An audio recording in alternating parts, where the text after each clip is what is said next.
we sailed from Cyprus to Gaza to try and get media attention to the siege. I think that was 10 years ago. We never thought it would see 10 years, never in a million years. A siege is a medieval cruelty. You can't get what you need in, and you can't get what the people you need out. It's unbelievable. So we did it for that reason. And after 24 hours at sea, we looked into the distance, and there was Gaza rising out into the mist, and the skipper said land ahoy, and then we noticed there were like spots on the horizon, and what are they? 30,000 Palestinians, all making takbir. And I was standing there with the Mediterranean air, Gaza in front of me, and all I could hear was Allahu Akbar, Allahu Akbar. And it wasn't a terrifying sound, it was beautiful. It just made you grin. And then everything that could float in Gaza was pushed into the sea. Little surfboards, and I'm sure I saw a sink at one point. I don't know, everything that could float. And we were pulling children up by kafirs, by the scarves, and it was just incredible moment of hope. I'm glad to have been a part of that, and I wish it could have changed things. Question? What's your advice to young student activists dealing with Prevent when they're protesting for Palestine or campaigning? So your advice, I just should use what they can.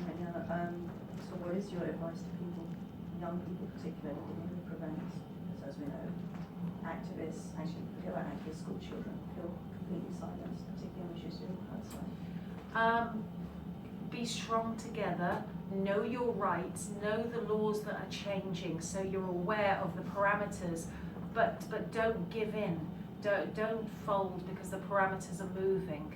There are great groups out there who specialize in human rights and leftist groups, and we need to have a union of like-minded people who care about humanity. And sometimes if the PALSOCs can be very isolated when they should be working with people who care about the NHS and people who care, like-minded people working together, and just don't give up. What's the best way, do you think, for them to sort of unify together, because it is really difficult nowadays? That's a massive question. You're more equipped to answer that because you've been on the ground in that recently. Getting towards the end of our conversation, I was just reminded while you were talking about some of the work we've been doing actually on Nigeria, and particularly Sheikh Zakzaki, who a lot of people know has been in prison for actually more than 2 years now. And I was recently giving a presentation about him at a symposium in Spain, and talking about the political movement, and sometimes going into a lot of details to sort of enlighten people about the kind of social justice issues that he was working on. And somebody, a good friend who also knows Sheikh Zakzaki very well, asked the question from the audience, and he said, this is all really very well that you're trying to explain to people to see kind of beyond the veil of stereotyping, demonisation, etc. But can I ask you honestly, if he was not so outspoken about Palestine, do you think anyone would have cared enough to put him in prison? So in a way, it's a kind of question I want to ask you as well, because this is a great book. I think it has a wide audience. They're ready to read it. But do you think, if you didn't speak so much about Palestine, that perhaps it would have a wider audience? And if that's the case, would you ever stop kind of highlighting that? That's a really interesting point. I think there's twin things here, actually. I think the resistance that I've met is actually that there's a hidden resistance to any messaging that's positive about Palestine, don't get me wrong, but that's kind of ongoing. But the resistance as far as, say, BBC interviewers goes is this, and I've had this said to me: you're so positive about where are the bad Muslims in your book?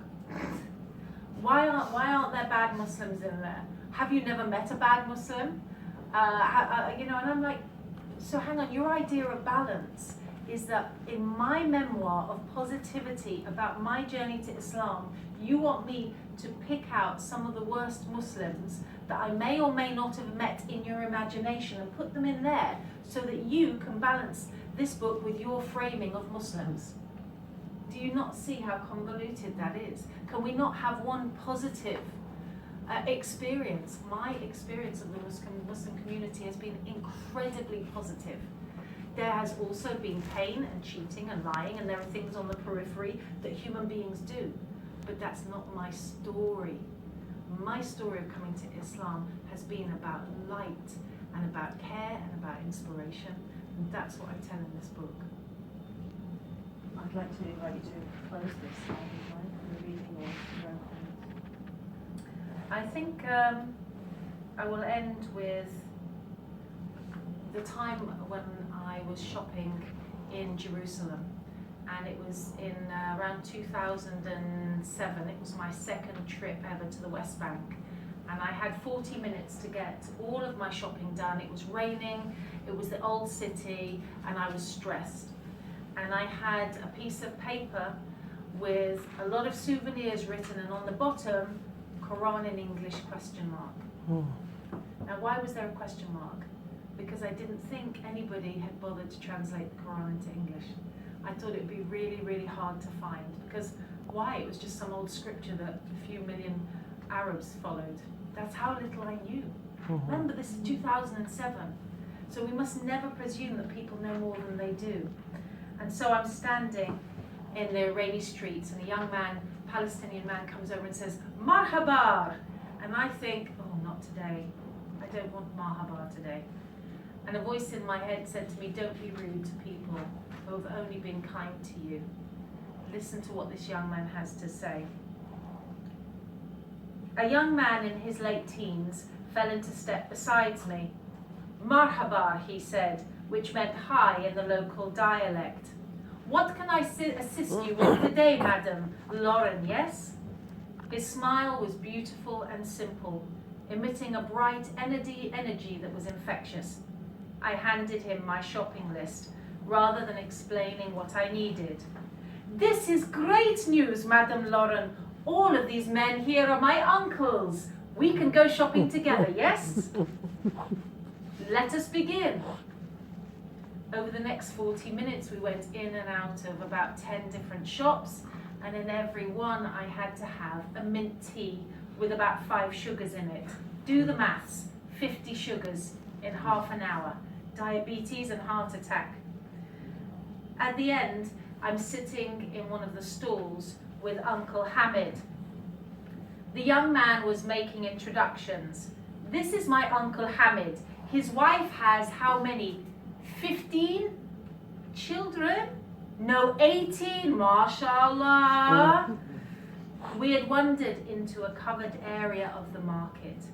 Gigantic bedspreads of red, green, even gold hung behind tabular drums, bangles and wooden donkeys. Stubbing his cigarette, Uncle Hamid ushered me onto a plastic chair. Chai, he shouted. He can't figure me out. Neither can I. This was my second visit to Palestine in my capacity as a journalist, but I'd lost my bearings this time around. I'd arrived a year earlier as a curious writer seeking a bit of adventure and a scoop, but I'd never been a war correspondent. I'd begun to feel more inclined towards Archbishop Desmond Tutu's view on the subject of being unbiased. If you are neutral in situations of injustice, you've chosen the side of the oppressor. If an elephant has its foot on the tail of a mouse, and you say you're neutral, the mouse will not appreciate your neutrality. Who could be neutral in Palestine? To be unmoved by the gross injustice was itself an act of barbarity, which made us all a party to the oppression we reported. At the end, I'm crying in the store, and the man is absolutely bereft. Why are you crying? And he mops my tears away. And I go outside with 10 bags of shopping, and I ask the young Palestinian man, how much do I owe you? And I get ready to haggle. And he looks at the bags, and then he says, you don't owe me anything.